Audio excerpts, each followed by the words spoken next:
Greetings, everyone. I hope this message finds you well. Obviously, not in Cohoes or in Queensbury or at Catskill. I'm here in my living room delivering to you what would be the business meeting agenda. Unprecedented times are bringing unprecedented ways of delivering material. We've got to go with the flow, which is not always easy to do. I recognize that. So before I start, I would like to please have everybody take a moment to remember a few of the Capital District softball family members that we've lost recently. You all know Jay Miner has been struggling with his health for a number of years, and unfortunately we lost Jay on February 7th. Also, another dear member of our family in the periphery, if any of you worked for Carl Sickles, his wife Audrey passed away on February 7th as well. So please take a moment to remember them and keep those families in your thoughts and prayers. So, obviously COVID prevents us from doing our usual training. So we have to come up with ways to manage this as we do anticipate having a season, fingers crossed. So we're going to do our best to provide you with some material and some information, and hopefully you'll do your best to prepare for the season that we do hope to have ahead of us. So before I start getting into that, the Treasurer's report, as the numbers given to me by Mr. Levy the other evening. Last time we met, back in February of 2020, we had $12,908.17. There were additions of $3,473. We had expenditures of $11,706.45. So our balance as of February of 2021 is $4,674.72. Speaking of money, you're all probably interested about how we're going to manage the dues situation. Here's what we are doing. All Capital District umpires that paid dues last year in good standing, we are waiving the chapter dues. We are waiving the $30 chapter dues. We will not be collecting that. NYSO is only collecting $10 per official from each chapter, which is a $17 savings. We here in the Capital District have decided that we are not collecting any money for NYSO dues at all. So if you have worked for the high school games, you will not be expected to pay any NYSO dues. Capital District, your treasury is going to cover the $10 per umpire for that. USA dues a little different. There was a USA season last summer. It was short, but there was one. We had the fall. So USA is not giving any break that way. They are charging the full $32 fee for anyone doing USA ball. So I'm asking that if you are a USA official and you intend on doing USA again, please send a check to Bill Levy for $32 made out to Capital District as we then register you. But $32 if you are a USA official. Please have that done no later than March 31st, as we must send those registrations in as soon as possible. Speaking of USA, which is the rule book we use for both our summer ball and our high school ball, there are no new rules for this season. USA did not print new rule books. So please, hopefully dig out, dust off that 2020 rule book, as that will be the rule book that we will be using. We'll be using the 2020 rule book. There were some new rules last year, so please review those, make sure that you're ready for that. The biggest one, two big ones being the pitching rule, where the pitchers do not have to start with both feet on the rubber, and they are allowed to take a step backwards. So review those rules, please. And the illegal pitch is no longer going to be any advancing of runners. The illegal pitch is just a ball on the batter. Again, you can review that material from last year.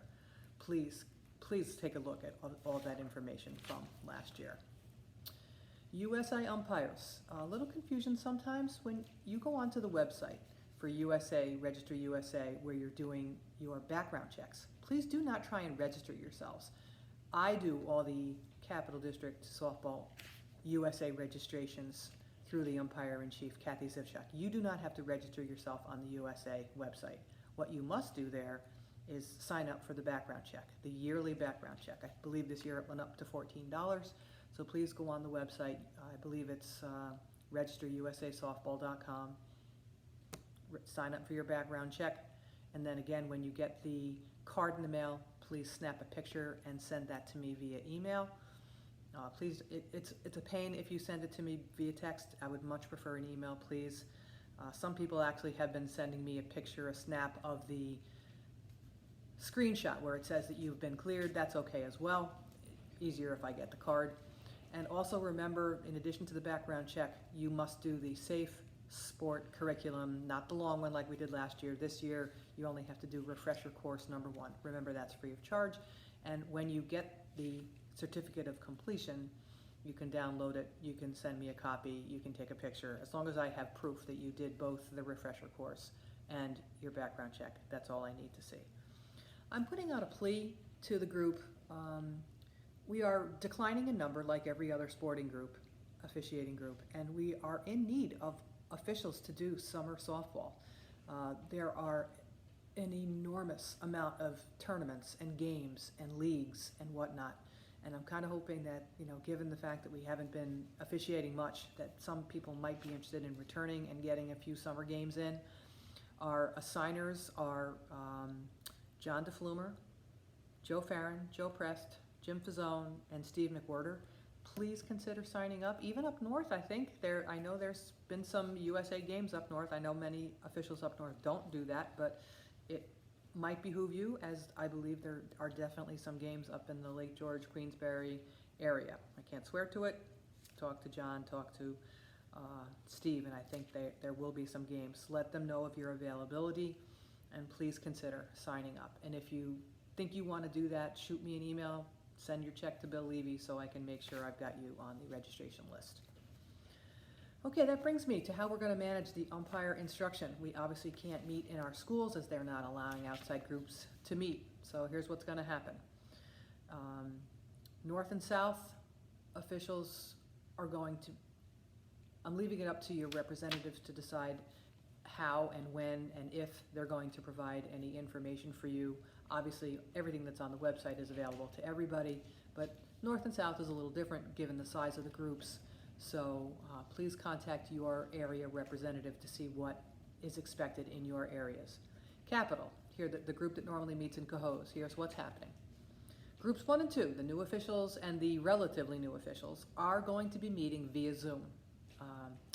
That's going to be Kevin Jetty and Larry Rabideau and Matt Fryer are going to be involved in the training of our new officials and the officials that were new last year that didn't get a chance to work much.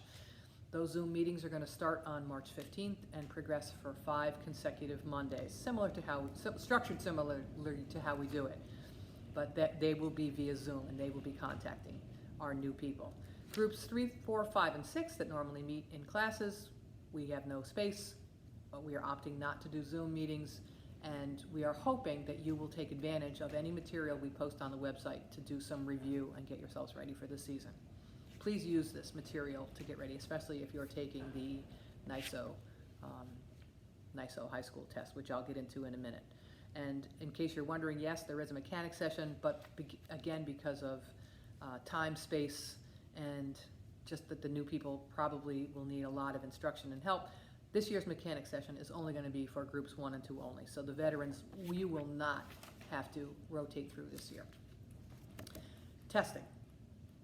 USA, you always do an open book test. That will be emailed to you by your USA assigners. So you must run it off, complete it, and send me a copy in United States Postal Service mail, regular snail mail. Or if you can have a scanner, you can scan it to me if you choose. But I do need that answer sheet no later than March 31st.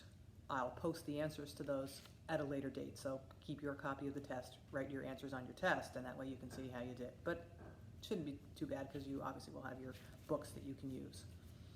NISO people, here we go, listen up. I know you took a 25-question true-false test last summer. If you took that test, you are registered to work this year. Good enough. However, if you didn't take that test, you will be registered after you take this year's test.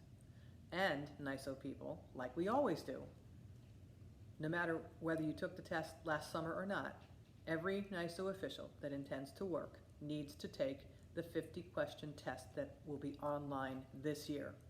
These scores are what we use at the same thing we do it every year. We use these scores to register you in August for next year. So I know you're thinking, well, wait a minute, I took the 25-question test. That's great, you did. You need to take the 50-question test so that I have a score to register you for next year, which is how we've been doing it forever. So every NYSO official needs to take this test. For those of you that didn't take the summer test, this will be twofold. It'll register you for this year and next year. So I hope I've made that clear. Every NYSO official needs to take this 50-question test, whether you took the 25-question one or not. Doesn't matter. You need to take this one.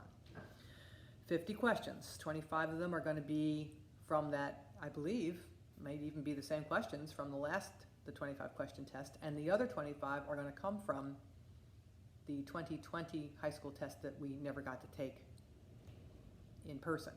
I'm going to load that up to the website so that you have access to those questions. Review your NYSO mechanics and your manuals and be ready for that exam, please.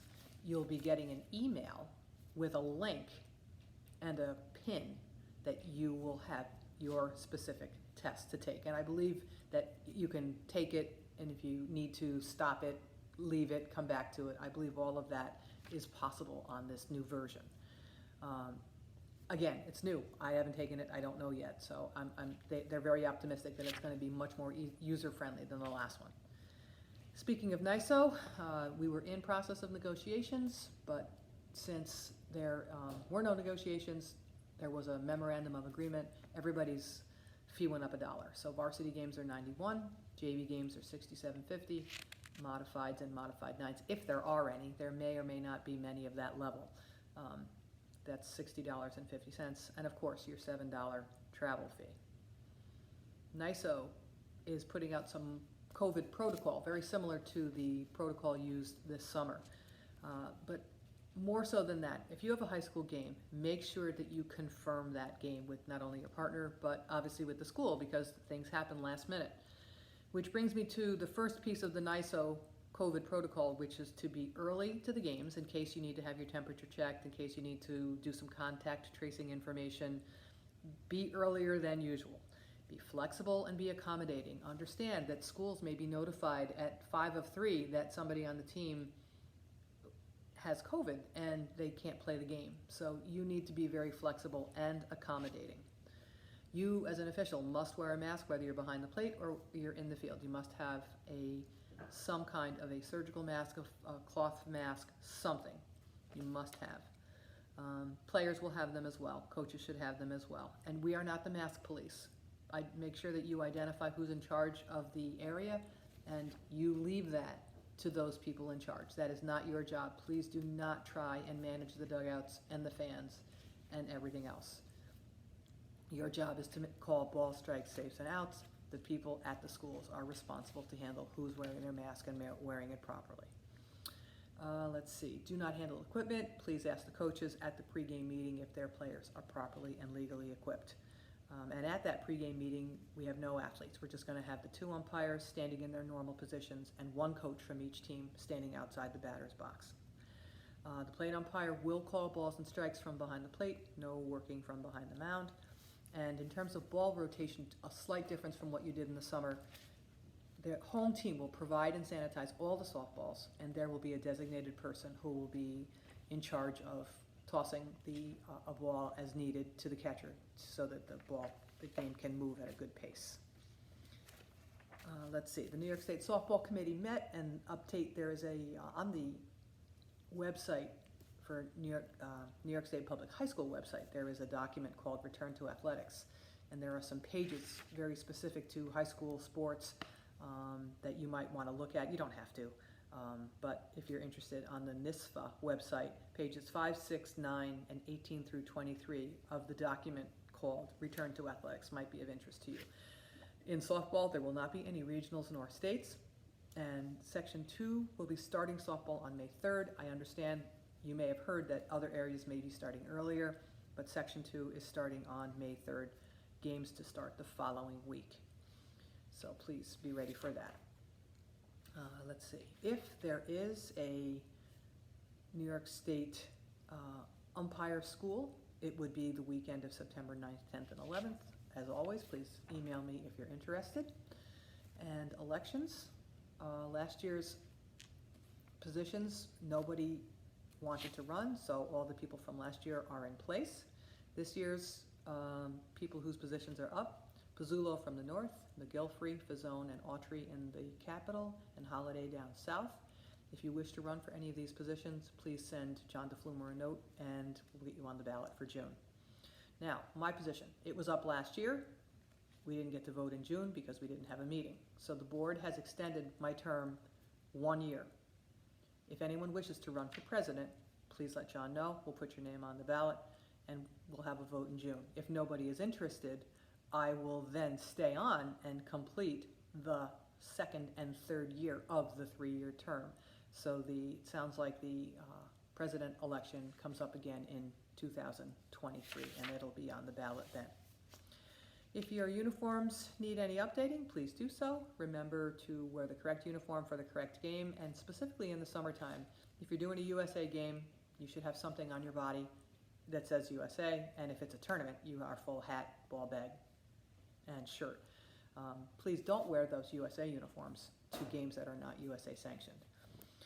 Please, definitely, you're going to want to go to our website, cdsua.org. Thank you, Pete Lynch, who's our webmaster. There you'll find all the preparation materials for the NISO test, and there might possibly be some informational videos about some tough situations. We're trying to work on those to have those available to people. In case you're wondering about the directory, I believe we've decided that since we can't give it to you, I think it may be emailed directly to you. So if you've changed any information, phone numbers, anything like that, email addresses, please let us know as soon as possible. Email your assigners, email me, so that we can update all the information. I know that was pretty quick. I'm sure that doesn't bother you too much. So please check the website, as we'll be updating that with information as you need to know it, in terms of definitely whether we're going to have a season or not. We're optimistic that we are. If you have any questions, please feel free to give me a call, email me, and I wish you all good health, stay well, and hopefully we'll see you on the field soon. Thanks.